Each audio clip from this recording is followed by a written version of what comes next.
আলাইকুম। ইকরাম model school and কলেজের online শিক্ষা কার্যক্রমে সকলকে স্বাগত। আজকে আমি নবম শ্রেণীর পদার্থবিজ্ঞান ক্লাস দিতে যাচ্ছি। তো আশা করি তোমরা আমার সাথে থাকবে। তো নবম শ্রেণীর সিলেবাস অনুযায়ী আমি আজকে তাদের বইয়ের চতুর্থ অধ্যায় পড়াবো। চতুর্থ অধ্যায় হলো কাজ, শক্তি, ক্ষমতা বা কাজ, ক্ষমতা, শক্তি নিয়ে। তো আমরা প্রথম থেকেই শুরু করি কাজ থেকে। আমরা এটাকে এই অধ্যায়টাকে প্রথমে দুই ভাগে ভাগ করব। প্রথমে আমরা থিওরিটিক্যাল আলোচনা করব, এরপর আমরা ম্যাথের দিকে যাব, অর্থাৎ প্রয়োগের দিকে যাব। তো চলো আমরা শুরু করি। কাজ, ইংলিশে ওয়ার্ক। কোনো বস্তুর উপর বল প্রয়োগের ফলে যদি বস্তুর স্মরণ হয় তাহলে তাকে কাজ বলে। এটা একদম সহজ সংজ্ঞা, তোমাদের বইতেও আছে। কোনো বস্তুর উপর বল প্রয়োগের ফলে যদি বস্তুর স্মরণ হয়, একদম সোজা একটা কথা। ধরো একটা বস্তু, এই বস্তুর উপর আমি বল প্রয়োগ করলাম, বল প্রয়োগের ফলে বস্তুটা এখান থেকে এখানে আসলো। এই যে তার এখান থেকে একটু স্মরণ হলো, এই যে বল প্রয়োগের ফলে যে স্মরণটা হলো, এটাই হলো কাজ, অর্থাৎ বলের দ্বারা কাজ। তো বল আর স্মরণ এই দুইটা তোমরা তৃতীয় এবং দ্বিতীয় অধ্যায়ে পড়ে এসেছো, দুইটা কি জিনিস। তো আশা করি আমার আর বলা লাগবে না। তো কাজের সূত্রটা কি? W সমান সমান F S, বল গুণ স্মরণ। আর পদার্থবিজ্ঞানের ভাষায় কাজের দুইটা শর্ত আছে। প্রথম শর্ত হলো বল প্রয়োগ করতে হবে, দ্বিতীয় শর্ত হলো স্মরণ হতে হবে, তাহলে কাজ হবে না। এই দুইটা যদি একটা না হয় তাহলে কাজ হবে না। ঠিক আছে, যেমন ধরো আমি এই বোর্ডটাকে ধাক্কা দিলাম, এই বোর্ডটা কি সরছে বা কোনো স্মরণ হচ্ছে? কোনো স্মরণ হচ্ছে না, তার মানে এখানে কোনো কাজ হবে না। কাজ হবে না কেন? আমি এখানে বল প্রয়োগ করলাম, ধরো আমি এখানে 10 নিউটন বল প্রয়োগ করেছি, কিন্তু এটার কোনো স্মরণ নেই, তার মানে কি স্মরণ জিরো। আর আমরা জানি জিরোর সাথে কোনো কিছু গুণ করলে জিরোই হবে, তার মানে কাজের পরিমাণও জিরো। তো এখন কাজের একক কি? আমরা তৃতীয় অধ্যায়ে জেনেছি যে বলের একক হলো নিউটন, এবং দ্বিতীয় অধ্যায়ে জেনেছি স্মরণের একক হলো মিটার। তাহলে অবশ্যই কাজের একক যেহেতু দুইটা গুণ নিউটন মিটার হওয়ার কথা, নিউটন মিটারকে জুল বলা হয়, নিউটন মিটারকে এর সাথে বলা হয় জুল। অর্থাৎ আমরা সবসময় লিখবো যে কাজের একক কি? কাজের একক হলো জুল। আর মাত্রা কি? অবশ্যই মাত্রা খুব গুরুত্বপূর্ণ, কারণ এটা অবজেক্টিভে আসবে, m/L²(2). তোমরা প্রথম অধ্যায়ে অবশ্যই এটা জেনে এসেছো, আশা করি আমার আর বলা লাগবে না। তো এখন আমরা দেখব টাইপস অফ ওয়ার্ক, অর্থাৎ কাজ কত ধরনের হতে পারে। কত ধরনের কাজ হতে পারে, কারণ আমরা একটা দিনে কত ধরনের কাজ করি, অনেকভাবে বল প্রয়োগ করি, বা কোনো বস্তুর অনেকভাবেই স্মরণ হতে পারে। তো আমি যদি ভাগ করি তাহলে টাইপ 1, টাইপ 2, আরেকটা হবে টাইপ 3।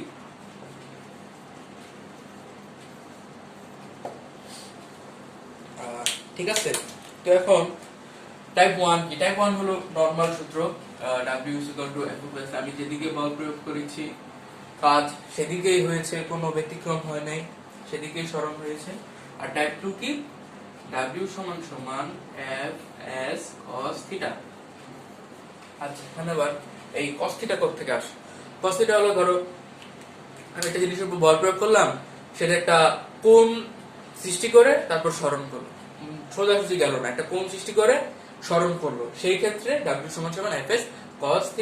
আরেকটা হবে হলো ঋণাত্মক কাজ, W=-Fs। এই ক্ষেত্রে ধরো দুটা জিনিস হতে পারে ঋণাত্মক কাজের ক্ষেত্রে।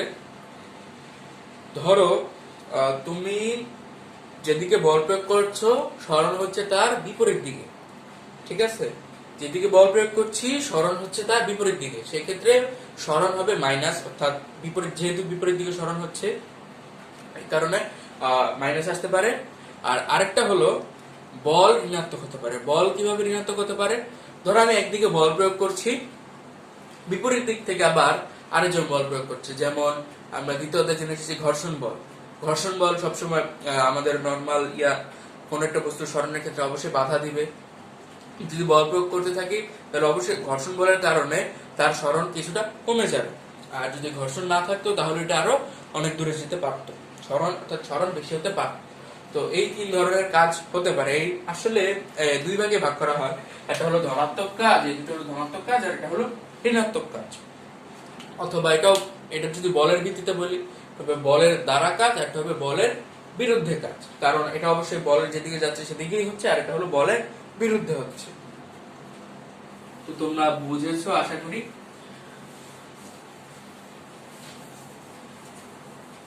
তো আমরা এর পরের টপিকে যাব। এর পরের টপিক হলো শক্তি নিয়ে। শক্তি, আমরা ছোটবেলা থেকে শক্তি বলতে যেটা জানি যে কার কত স্ট্যামিনা, শক্তি। তো পদার্থবিজ্ঞানের ভাষায় শক্তি হলো কাজ করার সামর্থ্য। কাজ করার সামর্থ্যকে শক্তি বলে। যে যত বেশি কাজ করতে পারবে তার শক্তি তত বেশি। এটাকে শক্তির বিভিন্ন রূপ আছে আমরা জানো, আর তোমরা জানো যে শক্তি কখনো ধ্বংস হয় না, শক্তি সৃষ্টি হয় না, খালি শক্তি এক এক রূপ থেকে অন্য রূপে রূপান্তরিত হয়। তো আমরা এই চ্যাপ্টারে দুই ধরনের শক্তি শিখবো, একটা হলো গতিশক্তি আর একটা হলো বিভব শক্তি। তো গতিশক্তি কি জিনিস? কোন গতিশীল বস্তুর মধ্যে যে শক্তি থাকে সেটাই হবে গতিশক্তি। আর বিভব শক্তি কি জিনিস? ধরো আমি কলমটাকে এখান থেকে নিয়ে এখানে রাখলাম, এখানে নিয়ে এখানে রাখলাম, এই যে অবস্থানের পরিবর্তন হলো, অবস্থানের পরিবর্তনের ফলে এই কলমটার মধ্যে যেই শক্তি সঞ্চিত হয়েছে এটাই হবে বিভব শক্তি। এটার একটা উৎকৃষ্ট উদাহরণ হলো তোমার স্প্রিং। আমরা একটি স্প্রিং নিয়ে যদি চাপ দিয়ে ধরে রাখি তখন কোনো শক্তি দেখা যায়? কোনো শক্তি তো দেখা যাচ্ছে না, অথবা আমরা কিন্তু আমরা অনুভব করতে পারছি যে স্প্রিংটা পিছন দিকে ধাক্কা দিতে যাচ্ছে, অর্থাৎ তখন তো সবকিছু স্থির, আমি কারণ স্প্রিংটা এভাবে ধরে রেখেছি চাপ দিয়ে সংকুচিত করে। যখন আমি স্প্রিংটা ছেড়ে দিব তখন স্প্রিংটা নিজে থেকেই বড় হয়ে যাবে। এই যে ধরে রাখার ফলে যে ছোট, অথবা ছেড়ে দেওয়ার কারণে যে ঠাস করে বড় হয়ে গেল, এটাই হলো বিভব শক্তি থেকে গতিশক্তিতে রূপান্তর। আমরা এগুলাও শিখবো। শক্তির নিত্যতা শক্তি শিখবো, যে বিভব শক্তি যত কমে গতিশক্তি তত বাড়ে, আবার গতিশক্তি বিভব শক্তির সবসময় সমান থাকে একটা বস্তুর মধ্যে। তো চলো শুরু করি, গতিশক্তি দিয়ে শুরু করি। গতিশক্তি ইকে বলা হয়, ইকে কাইনেটিক এনার্জি, কাইনেটিক এনার্জি অর্থাৎ গতি শক্তি। গতিশক্তি সূত্র হলো হাফ এম ভি স্কয়ার, আর বিভব শক্তি সূত্র হলো এম জি এইচ। আচ্ছা, গতিশক্তি এবং বিভব শক্তির ক্ষেত্রে আমাদের সবসময় একটা জিনিস লক্ষ্য রাখা দরকার, সেটা হলো সবসময় আদিবেগ জিরো থাকবে। কারণ আমরা একটা জিনিস ধরো, আর গতিশক্তি বিভব শক্তি সবসময় ভূমি থেকে উপরে অথবা উপর থেকে নিচে এভাবে হিসাব করব আমরা, কোনো সমান্তরাল বা সরল পথের জন্য না। তো ধরো যে গতিশক্তি কি জিনিস? গতিশক্তি হলো কোন চলমান বস্তুর মধ্যে যে শক্তি বিদ্যমান, ঠিক আছে? তো আমি যদি একটা সুন্দর উদাহরণ দিই, যে এই যে ইকে গতিশক্তি বা বিভব শক্তি এগুলো কোথেকে আসলো? এগুলো আসলে কাজেরই অন্তর্ভুক্ত। এগুলো দুটোটারই একক জুল, শক্তির একক জুল। আসলে বলতে গেলে এগুলো একটা কাজেরই অন্তর্ভুক্ত। আর আমাদের সবসময় লক্ষ্য রাখতে হবে যে শক্তির ক্ষেত্রে সবসময় আদিবেগ শূন্য, কারণ আমরা প্রথম স্থির অবস্থান থেকেই শুরু করব, ঠিক আছে? তো আদিবেগ শূন্য। আবার আমরা জানি কি ডাব্লিউ সমান সমান এফ এস, তাই না? তো এফ এর জায়গায় কি লিখতে পারি? M A. আমরা যে এস এর একটা সূত্র আছে, ইউটি প্লাস হাফ এ টি স্কয়ার। যেহেতু এখানে আদিবেগ শূন্য সেহেতু এটা জিরো হয়ে যাবে, তাহলে M A into half A T square কি হবে? M A square T square, তার সামনে এটা হবে হাফ।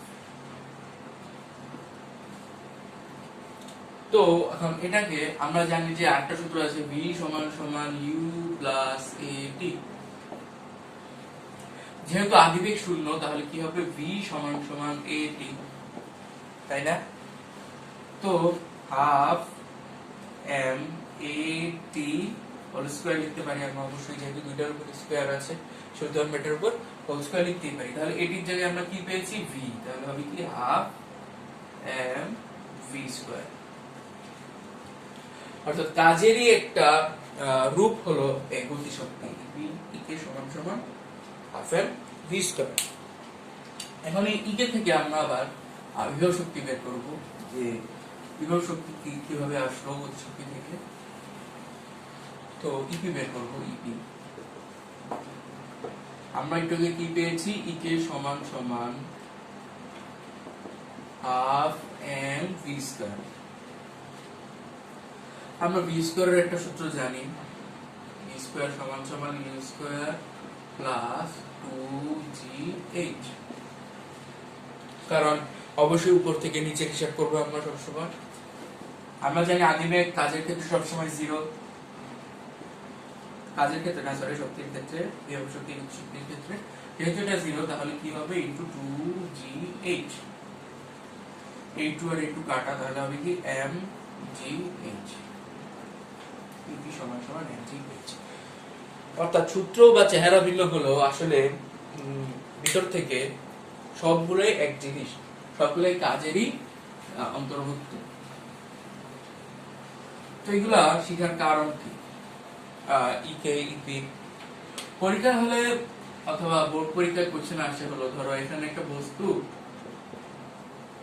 এই বস্তুটা নিচে ছেড়ে দেওয়া হলো, তোমাকে বলা হবে যে কত উচ্চতায় গতিশক্তি বিভব শক্তি সমান হবে, অথবা তোমার বলা যাবে যে বলবে যে 2 সেকেন্ড পর বস্তুটা কত দূরত্ব অতিক্রম করবে, অথবা 2 সেকেন্ড পর বস্তুটার বিভব শক্তি কত হবে, অথবা গতিশক্তি কত হবে, বিভিন্ন ধরনের কোশ্চেন হতে পারে। তো এগুলো আমরা যখন ম্যাথ সলভ করবো ওই দিন আমরা দেখবো। তো আজকে আমি শুধু তোমাদের থিওরিটিক্যাল আলোচনা করব।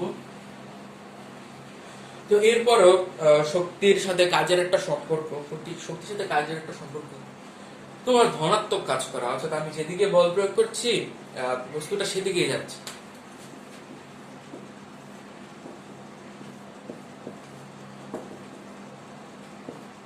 ঠিক আছে, আমি এদিকে বল প্রয়োগ করছি, বস্তুটা এদিকেই যাচ্ছে, অর্থাৎ আমি শক্তি দিচ্ছি বস্তুটাকে এখান থেকে এখানে যাওয়ার জন্য, তাই না? ব্যাপারটা আসলে ধনাত্মক কাজ মানে এটাই, যে আমি বস্তুটাকে শক্তি দিচ্ছি যে বস্তুটা যেন এখান থেকে এখানে যেতে পারে, অর্থাৎ একটা নির্দিষ্ট সরণ অতিক্রম করতে পারে। তো এরপরে কি, এরপরে হলো তোমার ঋণাত্মক কাজ। ঋণাত্মক কাজ আমরা কি শিখেছি, যে যেমন ঘর্ষণ বল। তো আমরা এখানে বল তো ঠিকই প্রয়োগ করছি, ধরো আমি 7 নিউটন বল প্রয়োগ করছি, 7 নিউটন, আর সে সরণ করলো ধরো 30 মিটার, অর্থাৎ তাকে আমি 30 মিটার যাওয়ার জন্য শক্তি দিয়েছি। কিন্তু এখানে এই যে রাস্তা অথবা যে পথটা, এই পথের মধ্যে অবশ্যই ঘর্ষণ আছে, এবং ঘর্ষণের একটা বলও আছে, যে বলটার কারণে এটা অবশ্যই একটু বাধাপ্রাপ্ত হবে। ধরো সে 40 মিটার যেতে পারতো, কিন্তু ঘর্ষণ বলের কারণে সে গিয়েছে 30 মিটার। এই যে ঘর্ষণ বলটা, এই ঘর্ষণ বলটা এখানে কি করছে, ওর শক্তি কমিয়ে দিচ্ছে না। ও এখান থেকে এখানে যাওয়ার পথে যদি সে 7 নিউটন বলই ইউজ করতো, তাহলে সে 40 মিটার যেতে পারতো। নিশ্চয়ই এখানে এমন কিছু আছে বা যেটা তাকে 40 মিটার যেতে বাধা দিচ্ছে। তো এটা হলো ঘর্ষণ বল, অথবা আমরা কাজের ভিত্তিতে বলতে গেলে বলতে পারি হলো ঋণাত্মক কাজ। তো এই যে ঋণাত্মক কাজটা কি করছে, ওর থেকে শক্তি নিয়ে নিচ্ছে, অথবা শক্তি তার থেকে নিয়ে নিচ্ছে, তাকে শক্তি সম্পূর্ণ করতে বাধা দিচ্ছে। তো ধনাত্মক কাজ বলতে কি, শক্তি দেওয়া, আর ঋণাত্মক কাজ বলতে বোঝায় শক্তি সরিয়ে নেওয়া। ঠিক আছে, তো আশা করি তোমরা এই কনসেপ্টটা বুঝেছো। আমরা এরপরে যাব হলো ক্ষমতা।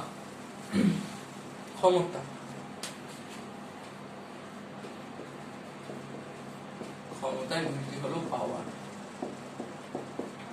আর শক্তির ইউনিটি হলো এনার্জি। তো ক্ষমতা কি, আমরা সবকিছু কাজের ভিত্তিতে শিখবো। প্রথমে শিখেছি কাজ, কোনো বস্তুর উপর বল প্রয়োগ করলে যে সরণ হয় তাকে কাজ বলে। তারপরে শিখেছি হলো শক্তি, যে কাজ করার সামর্থ্যকে শক্তি বলে। এখন আমরা শিখবো ক্ষমতা। ক্ষমতা কি, কাজ করার হারকে ক্ষমতা বলে। কাজ করার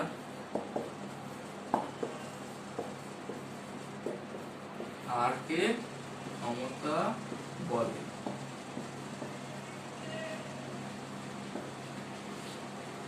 তো এখন ক্ষমতা জিনিসটা কি?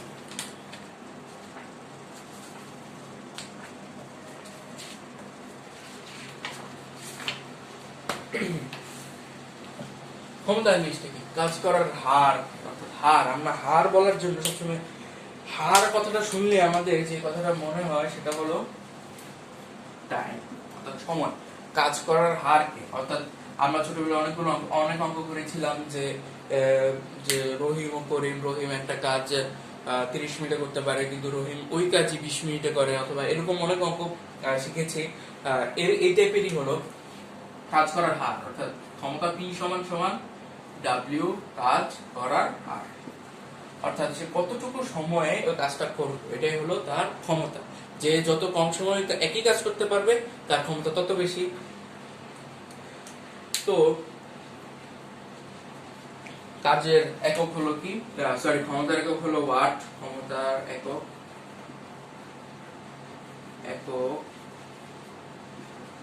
হলো ওয়াট, বাংলা হলো ওয়াট। এবং এর মাত্রা হলো ml স্কয়ার t/3। এটা হলো তার মাত্রা। এরকম এটা হলো তার মাত্রা। কাজ করার হারকে ক্ষমতা বলে। তো আমরা জিনিসটা আরো সহজ করি। ধরো তুমি একটা কাজ 10 মিনিটে করে ফেলতে পারো, তোমার বন্ধু ওই একই কাজই 20 মিনিটে।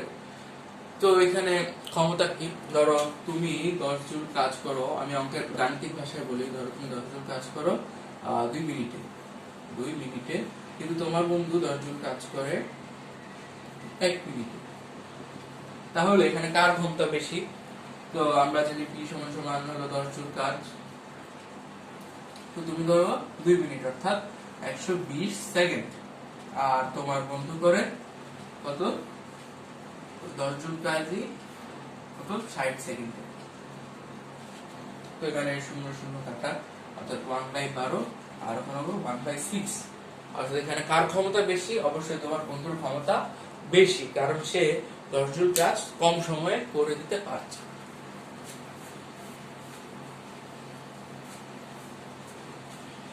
তো এই গেল ক্ষমতা।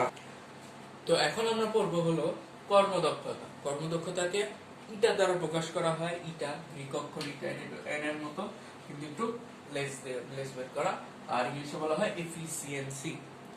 আচ্ছা, কর্মদক্ষতা কি? কর্মদক্ষতা হলো আমরা একটা যন্ত্র নিলাম, যে কোনো যন্ত্র, ধরো তোমাদের বাসার ফ্যান, লাইট, এসি, টিভি বা ইলেকট্রিসিটি, যাই হোক, কোনো কিছুই সম্পূর্ণ 100% কাজ করতে পারে না। তার যত ক্ষমতা তার 100% দিতে পারে না, কিছু শক্তি অপচয় হয়ে যায়।